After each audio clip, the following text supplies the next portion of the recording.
Bonjour les 3e A, j'espère que vous avez passé un excellent week-end. Donc on se retrouve aujourd'hui pour la suite de notre séquence sur les fonctions linéaires. Donc en tout premier, vous allez faire l'activité numéro 2 qui s'appelle la piscine, puis ensuite vous vérifierez votre travail à l'aide de la correction que je vais vous proposer. Ensuite, vous allez compléter la notion 25 qui s'appelle représenter graphiquement les fonctions linéaires. Alors on va pas tout compléter aujourd'hui, on va en compléter une partie aujourd'hui et une partie jeudi. Donc on va seulement compléter la première page et la première méthode de la deuxième page. Et puis pour finir, vous chercherez les exercices 4 et 5 de la première fiche d'exercice sur les fonctions linéaires et affines. Et puis, comme pour l'activité, vous vérifierez votre travail à l'aide de la correction.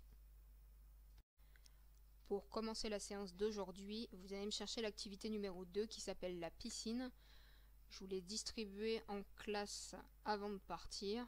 Donc je lis avec vous l'énoncé. Alexis doit remplir sa piscine avec un tuyau d'arrosage et voudrait savoir combien de temps cela va lui prendre.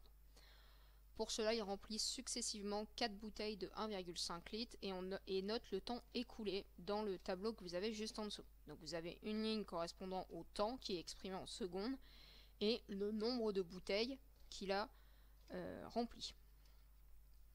Vous avez 4 questions en dessous. Donc je vous laisse faire ces 4 questions, vous mettez la vidéo en pause et puis quand vous avez terminé, vous mettez en mode lecture pour avoir la correction.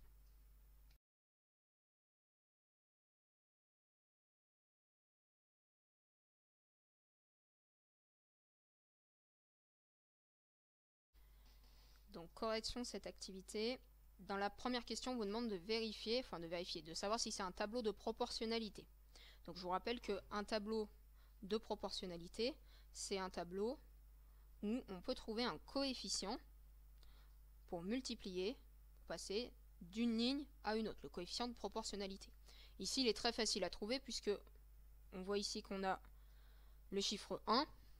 Donc forcément, le coefficient de proportionnalité pour la première colonne, c'est 12. Et ensuite, je vérifie. Donc 1 fois 12, ça fait bien 12.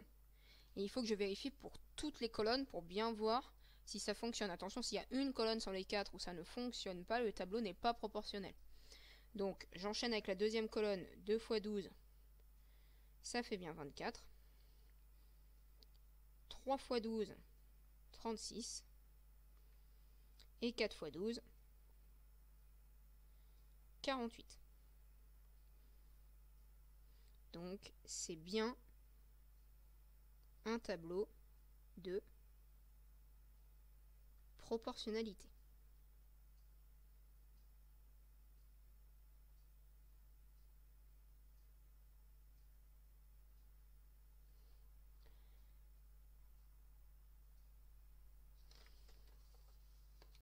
Pour la question numéro 2, on vous demandait de calculer le débit du tuyau d'arrosage en litres par minute. Donc ça veut dire qu'il va falloir diviser un volume en litres par un temps en minutes. Donc je vous conseille de prendre la première colonne. C'est peut-être la plus simple, mais enfin vous pouvez prendre n'importe laquelle des 4. Donc pour avoir notre volume en litres, on sait qu'on a une bouteille ici, et une bouteille c'est 1,5 litres. Donc on a notre volume en litres, 1,5. Ensuite, par contre, on a embêté sur notre temps, puisque notre temps, lui, est exprimé en secondes. 12 secondes. Et nous, on le veut en minutes. Donc je vous rappelle que 1 minute, c'est 60 secondes. Donc 12 secondes, pour le convertir en minutes, on va diviser par 60. Donc 12 divisé par 60, ça va nous donner notre résultat en minutes. Donc après, bien sûr, vous utilisez la calculatrice et vous trouvez 0,2 minutes. Donc pour calculer votre débit, tout simplement, vous faites votre volume, 1,5 litres, et vous divisez par votre temps, qui lui est exprimé en minutes. Donc 1,5 divisé par 0,2, et vous avez dû trouver un débit de 7,5 litres par minute. Donc cela correspond à un débit de 7,5 litres par minute.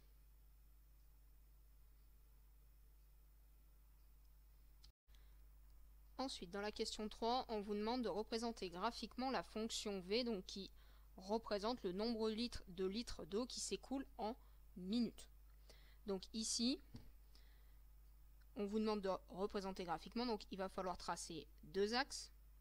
Un axe des ordonnées et un axe des abscisses.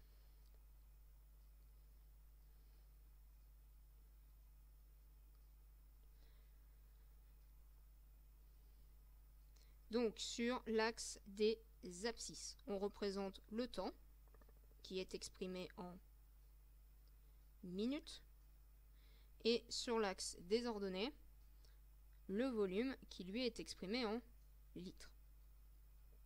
Alors le graphique est assez simple à réaliser puisque dans la question 1, on a dit que c'était une situation de proportionnalité. Donc on sait que forcément, notre graphique, la représentation graphique, ça va être une droite qui va passer par l'origine. Donc en fait, pour tracer notre droite, il nous faut 2 points.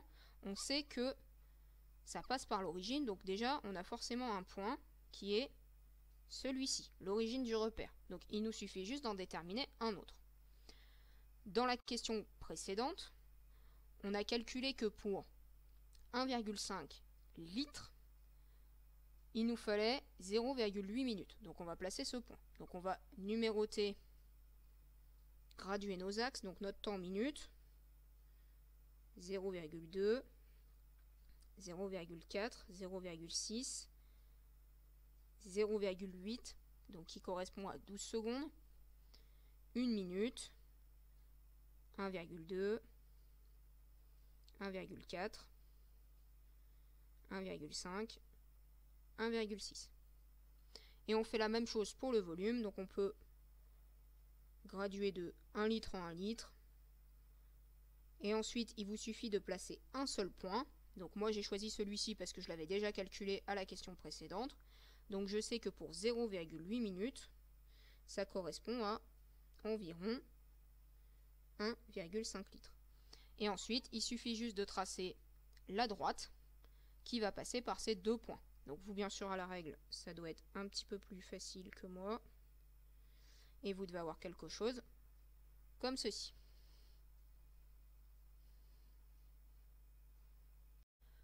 Pour la dernière question, on vous demande en combien de temps Alexis remplira-t-il sa piscine en forme de pavé droit qui mesure 8 mètres de long, 4 mètres de large et 1,5 mètre de profondeur.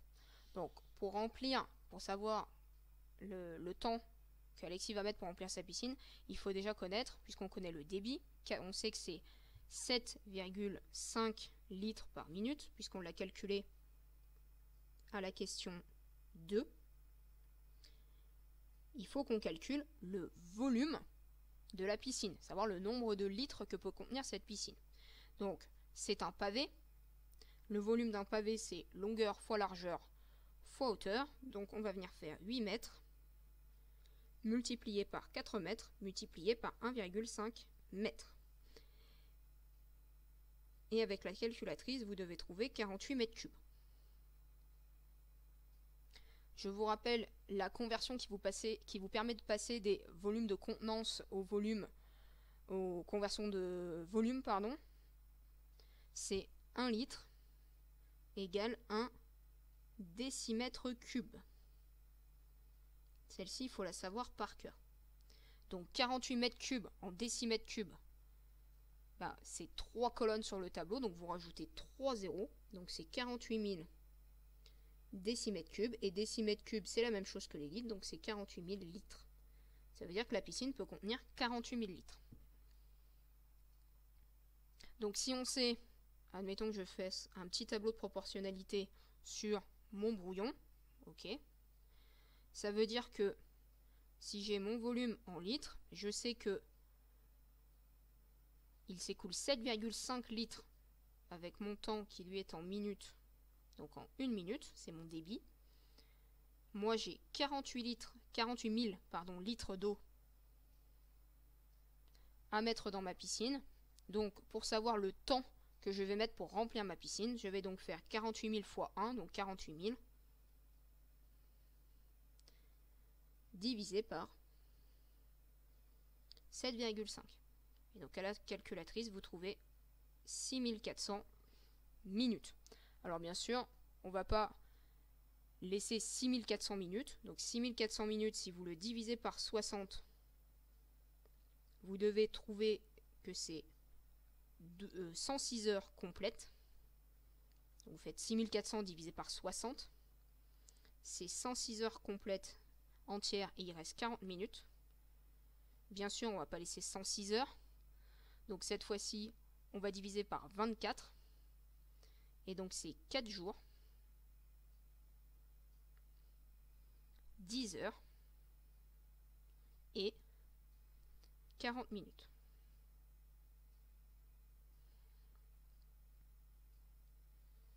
Donc il lui faudra 4 jours, 10 heures et 40 minutes pour remplir sa piscine. Donc pour poursuivre la séance, vous allez prendre la notion 25, représenter graphiquement les fonctions linéaires. Donc vous l'avez dans votre cahier de leçons, je vous l'ai distribué vendredi. Il y a 2 pages, on va faire la première page et la moitié de la deuxième. Donc vous complétez votre leçon, soit en utilisant la vidéo. Si je vais un peu vite, vous faites pause, le temps de compléter correctement les parties que vous avez à remplir. Sinon, allez aussi en pièce jointe dans le cahier de texte Pronote. On est parti. Donc première définition, dans un repère, la représentation graphique de la fonction linéaire x à de x, parce que je vous rappelle qu'on a vu la semaine dernière que l'expression d'une fonction linéaire de coefficient a, c'était forcément f de x égale ax, a fois x. Donc elle est constituée de tous les points de coordonnées qu'on peut exprimer x, a fois x, a de x. C'est la droite OA, où O c'est l'origine du repère, et A c'est le point de coordonnées, où en abscisse il vaut 1 et en ordonnée il vaut A.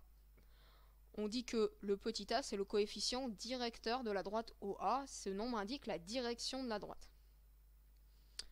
En propriété, donc plus concrètement, si vous avez une fonction linéaire, ça vous devez le savoir par cœur, vous devez savoir que la représentation d'une fonction linéaire c'est forcément une droite qui passe par l'origine puisqu'elle représente une situation de proportionnalité.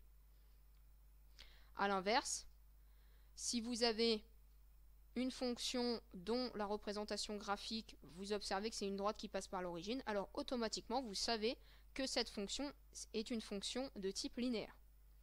Vous avez 3 cas à connaître. Le premier cas à gauche, c'est le cas où a, le coefficient de la fonction, est positif. Exemple, f de x égale à 2x. Donc là, le coefficient de ma fonction linéaire, c'est 2, c'est positif. Donc la droite va monter. Il y a le cas où le coefficient vaut 0, cas particulier. Donc là, en fait, la courbe, c'est juste une ligne, une droite horizontale. Pour finir, vous avez le cas où le coefficient linéaire et le coefficient de la fonction linéaire est négatif. f de x égale moins 5x par exemple. Donc là, le coefficient de votre fonction c'est moins 5, il est négatif, et donc cette fois-ci, la droite descend. Donc sur cette page-là, il n'y a rien à compléter. Deuxième page donc de leçon, cette fois-ci vous allez compléter donc la première méthode, tracer la représentation graphique d'une fonction, et la deuxième méthode que vous avez juste en dessous, on la complétera dans la séance de jeudi. Donc l'énoncé, c'est tracer la représentation graphique de la fonction f de x égale à moins 2x. Donc c'est un peu ce qu'on a fait dans l'activité juste avant. C'est-à-dire que f de x égale moins 2x, vous devez reconnaître que c'est une fonction linéaire. Donc déjà, vous savez que sa représentation graphique, ça va être une droite qui va passer par l'origine. Pour tracer une droite, il vous faut 2 points. Le premier point, vous n'avez pas à le déterminer, ce sera l'origine du repère. Ce point-là. Et ensuite, vous calculez une image, peu importe laquelle. Donc, choisissez pas un nombre trop compliqué. Donc ici, pour la leçon, j'ai choisi 1. Et je calcule l'image. Donc je calcule f de 1. Je remplace f de 1, c'est moins 2 fois 1. Et ça vaut moins 2. Ça veut dire que sur l'axe des antécédents, pour 1, je vais venir placer mon point à moins 2. Et ça, c'est mon point A. Et ensuite, il vous reste à tracer la droite qui passe par ces 2 points. Voilà pour la leçon sur, le début de la leçon sur les représentations graphiques de fonctions linéaires. Donc pour poursuivre la séance, vous allez sur la première fiche d'exercice sur les fonctions linéaires et affines qu'on a utilisé jeudi ou mercredi. Vous allez me chercher l'exercice numéro 4. Donc vous avez tout simplement à relier chaque fonction linéaire à une égalité qui correspond en face. Donc je vous laisse mettre la vidéo en mode pause, le temps de faire votre exercice, et puis vous remettez en mode lecture pour obtenir la correction.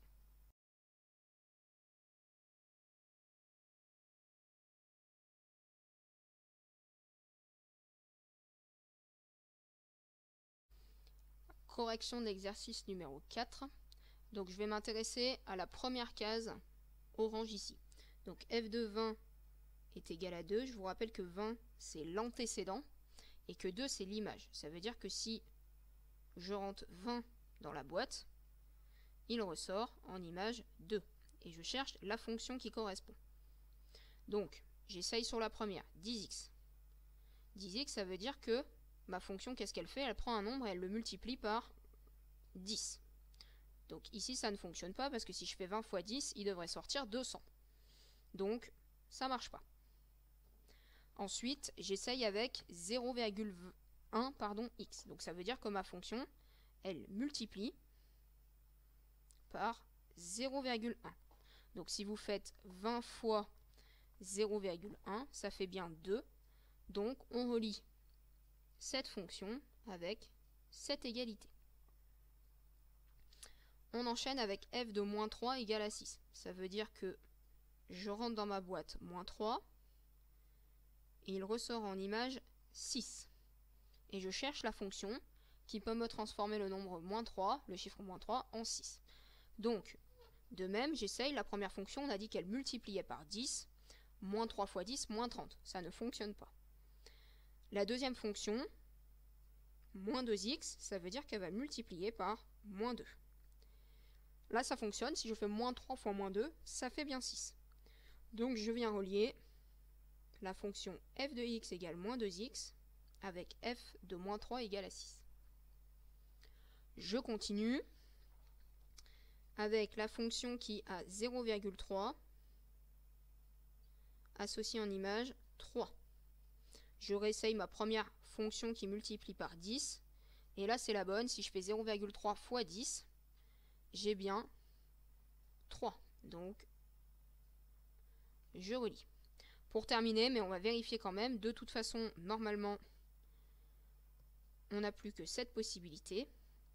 C'est-à-dire que si je rentre dans ma boîte le chiffre 8, il sort moins 4. Est-ce que la fonction, c'est bien une multiplication par moins 0,5?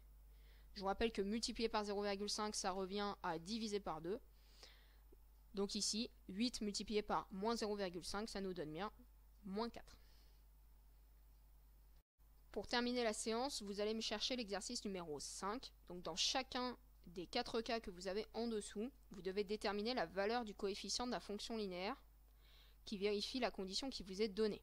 C'est-à-dire, exemple, pour le premier, vous avez f de 2 est égal à 6. Vous rentrez 2 dans la boîte, il sort 6. Quelle est la fonction linéaire qui vous permet de transformer le nombre 2 en 6? Je vous laisse chercher cet exercice et vous remettez la vidéo en mode lecture pour avoir la correction. Donc correction d'exercice numéro 5. Donc pour la première fonction, la fonction qui vous permet de transformer 2 en 6, ce sera une multiplication par 3. Si on fait 2 fois 3, on obtient bien 6. Donc la fonction associée, c'est f de x égale 3x. Je vous rappelle que vous cherchez des fonctions linéaires, donc ça veut dire qu'elles sont forcément de la forme f de x égale a fois x. Pour le b, alors la formulation de la condition n'était pas tout à fait la même, donc l'antécédent de 30 par g est moins 5. Cette formulation veut dire que l'antécédent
Donc c'est la fin de notre première séance en ligne. Les devoirs. Donc pour jeudi, notre prochaine séance en ligne, vous allez me faire l'exercice numéro 6, toujours sur la même fiche d'exercice. C'est pas la peine de me l'envoyer, vous le faites dans votre cahier d'exercice et on le corrigera en début de séance jeudi. Ensuite, vous allez également faire le QCM numéro 1, c'est des révisions, pour jeudi 8 avril. Donc le QCM est disponible à partir d'aujourd'hui, demain et toute la journée de jeudi jusqu'à 20 h. Comme d'habitude, vous trouverez le QCM sur l'écran d'accueil de l'espace élève Pronote dans une rubrique qui s'appelle Prochain e-devoir. Et pour terminer, cette fois-ci par contre, vous allez me faire le devoir numéro 1 sur les fonctions linéaires. Vous avez jusqu'à vendredi soir pour me l'envoyer. Donc vous faites vos exercices non pas sur le sujet mais sur une feuille ou dans votre cahier d'exercice. Et ensuite vous m'envoyez les exercices soit en me les partageant sur Nextcloud, la plateforme sur l'ENT de mon e-collège loiretain, ou en cas de souci vous pouvez me les envoyer par mail. Vous avez mon adresse mail juste ici. Donc j'espère que ça n'a pas été trop compliqué pour vous. Je vous souhaite une excellente fin de journée et puis je vous dis à jeudi pour la suite de notre séquence sur les fonctions linéaires.